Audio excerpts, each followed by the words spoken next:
Hi, Panda here, and welcome to the Big Journey review for the Nintendo Switch. Now, all the footage is only from the first few early levels and from one bonus level to avoid spoilers. The story is simple. Mr. Whiskers is a cat, and he's off on a venture to find Mr. Chew.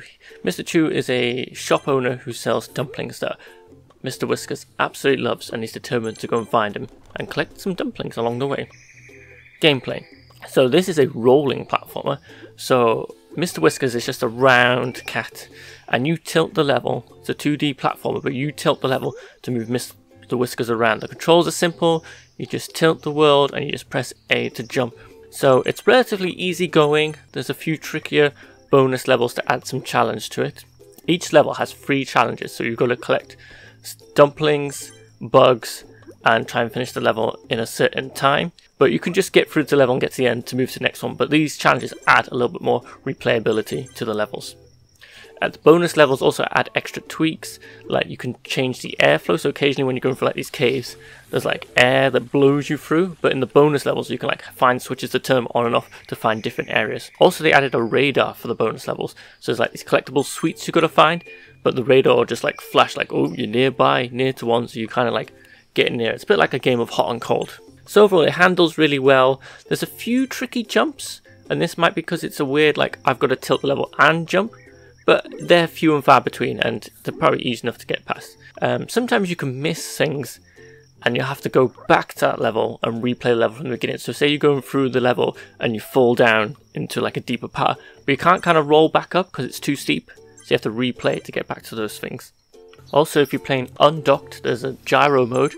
And while trying out this gyro mode, it actually turns out this helps with one of the few things that some people find tricky, that how the screen tilts when you're playing on the TV can make few people get motion sickness, but while playing gyro mode, because you're moving the screen, keeps Mr. Whiskers like more level, and the level doesn't look like it's moving quite as much. So this could help with motion sickness. So it's quite an interesting way, and it handles really well in gyro. Like, he moves right, it doesn't feel like it's going too fast or slow, it just feels natural. So this is actually a good alternative fun way to play it as well. The game does have enemies, but these are just simple enemies that you bash, or you just go and avoid the spikes. There's no health bar as such, but if you hit an enemy, you just drop some of your collectibles, but you can go and just pick them back up. So it means the punishment isn't too harsh here. And the enemies overall aren't too annoying. Later on you get a few that seem to surprise you and can make you drop your collectibles. But overall, once you notice like, oh, this type of enemy I just defeated by jumping into it, then you kind of get the hang of it. There's just only a few variations of enemies. It would have been nice to see some more enemies, but I'm happy with the game focusing on the adventure more than, say, the combat. Graphics are colourful, cute, and vibrant. They use a good use of foreground objects to hide like hidden pathways, but once you go down the pathway, it nicely just disappears so you can see where you're going. There's some nice effects going on, and overall character design, level design, everything here just helps make it a unique looking experience. Audio. It's simple and great. The sound effects work well, and the music is nice and chilled, and some tunes are quite catchy, and you're like, oh yeah, I'm getting into this. So here's an example of a little bit of the music now. Overall, this is a beautiful but short adventure. You can finish this game in about under 2 hours, but the bonus levels do add some length and challenge, and trying to get through and get 3 starts for everything will add to the time for this. I highly recommend playing it.